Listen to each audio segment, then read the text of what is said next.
using AI tools and being authentic and vulnerable might seem, paradoxical or antithetical to each other. But in this video, I'm going to talk about how the opposite is true, how AI tools have really helped me to become more vulnerable, more authentic, and how you can do the same, and how I see the future of using AI tools with content and needing to have vulnerability and authenticity in there as a necessary part of anything you're creating, not just content, but art, business, copy, anything. So, to give a little background on me, I was a filmmaker in the US in the film industry, wrote and directed a movie, came out in 2019 on Amazon Prime, Apple TV. COVID shuts down the film industry, and I end up moving to Bali. And starting over in Bali and starting to make, I got into the AI tools, or they came to my attention, and I saw them as an opportunity to eventually to make movies again, which was my lifelong passion, love, dream, etc.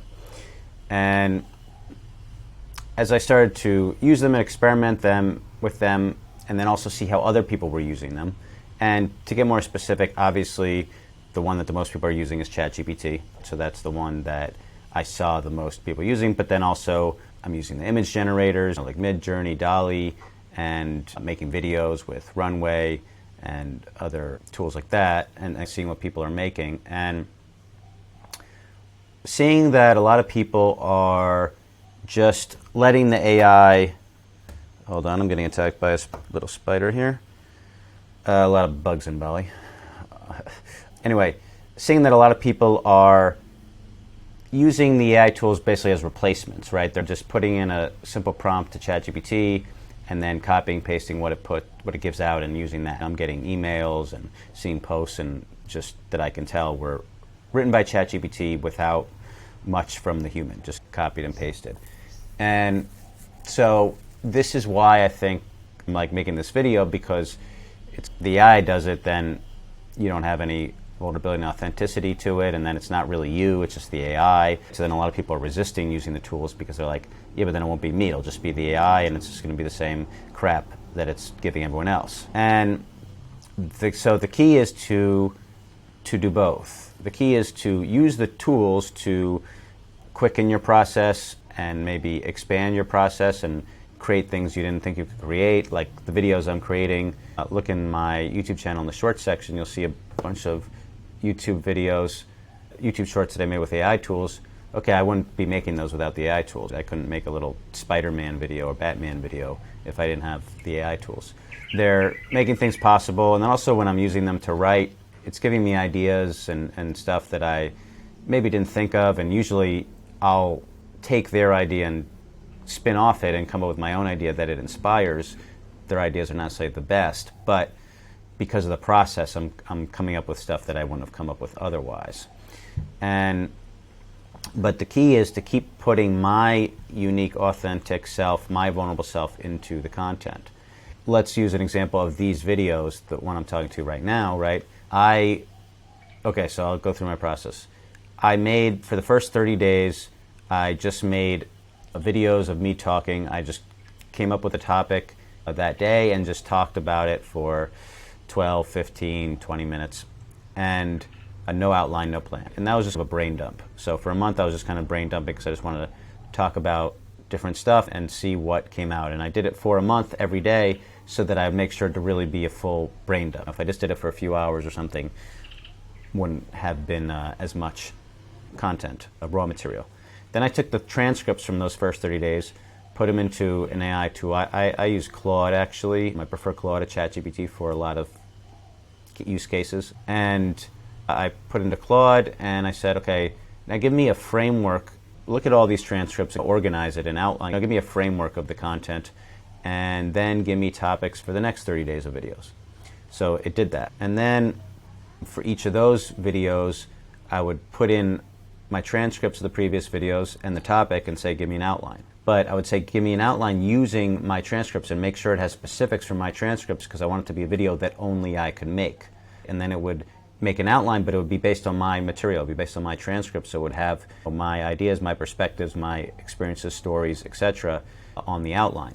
So this is where I'm getting to with, okay, so now these videos are authentically me, right? They're from my raw material, they're from my ideas, from my experiences, stories, but they're using AI tools to help me with the process. It would take me way longer to outline these videos if I was just doing it manually. Whereas the AI tool, it'll scan all my transcripts and give me an outline, and it'll be, like I said, all my stuff. So then when I'm now speaking from the outline, it goes right to what I already have in my head. So I'm not needing to read a script or what have you.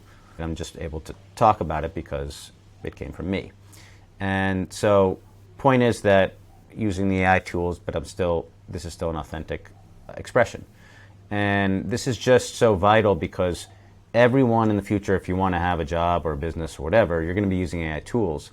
But if you're not expressing yourself authentically and being vulnerable, meaning like you're communicating something that can only come from a human and not just from a human mind, but has feelings attached to it. Because if it can just come from a human mind, most likely the AI is going to be able to do that. It's going to be able to make content that is simply just kind of mind, intellectual, idea-based. But if there's emotion attached to it, and this is what vulnerable I think is an overused word, but what I'm getting at is there's emotion attached to it. And something you're expressing has emotion attached to it.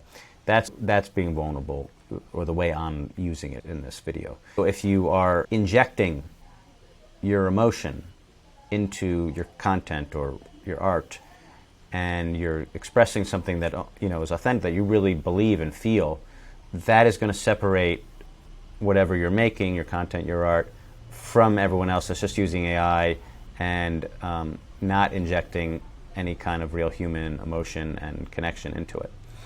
And that stuff's just going to be a huge sea of AI generated content that is all going to be really mediocre. It's not going to be very good.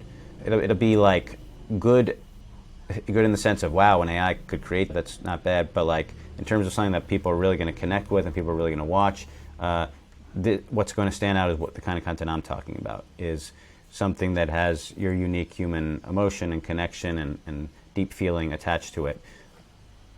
But you're going to be using AI tools to make it.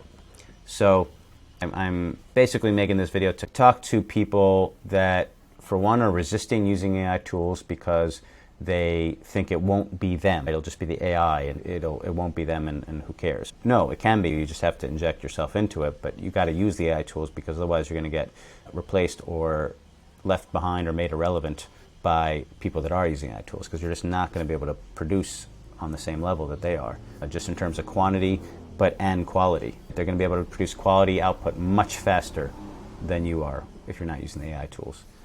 And then I'm also making this video for the people that are using AI tools, but they're just using them as replacements. They're not injecting enough of yourself into them, into whatever you're creating, your content, your art, and your copy.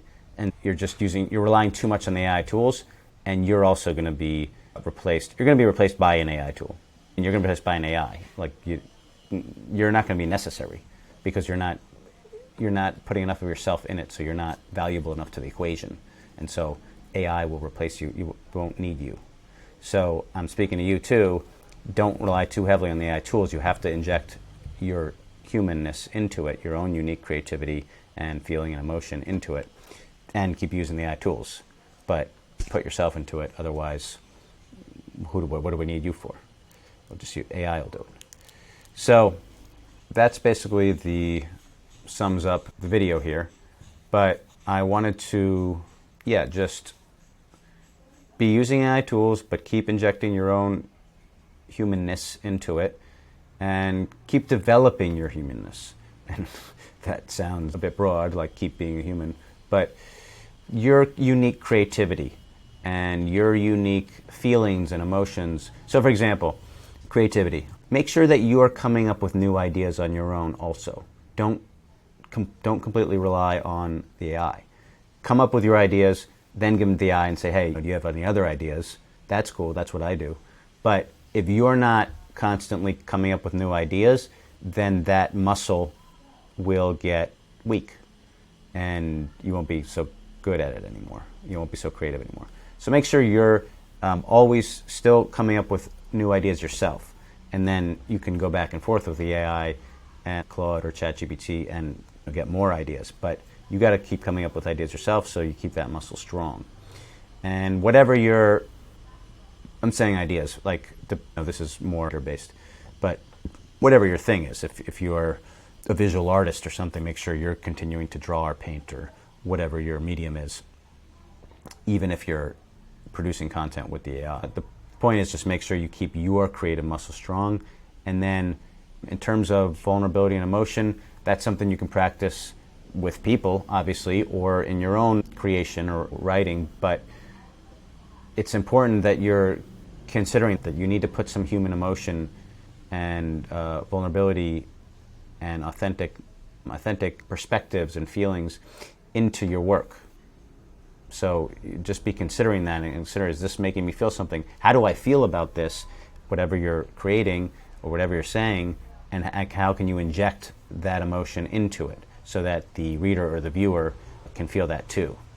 So that is the key to great art, of course, but also great business, right? People make business decisions, people buy based on emotion, then they justify it, right, intellectually.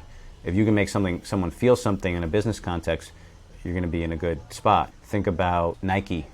When people see the commercials, when people see the swoosh, they feel something. That's why it's been the biggest shoe brand and athletic brand for, 40, 50 years? Insane. It's because they have done this very well. They inspire emotion, and people connect to things emotionally. Don't discount this if you're not an artist, is what I'm saying. Like what I'm saying, yeah. Don't discount what I'm saying if you're an artist, if you're not an artist, because it applies across the board to business as well. So thanks for watching, and tune back in tomorrow for the next video.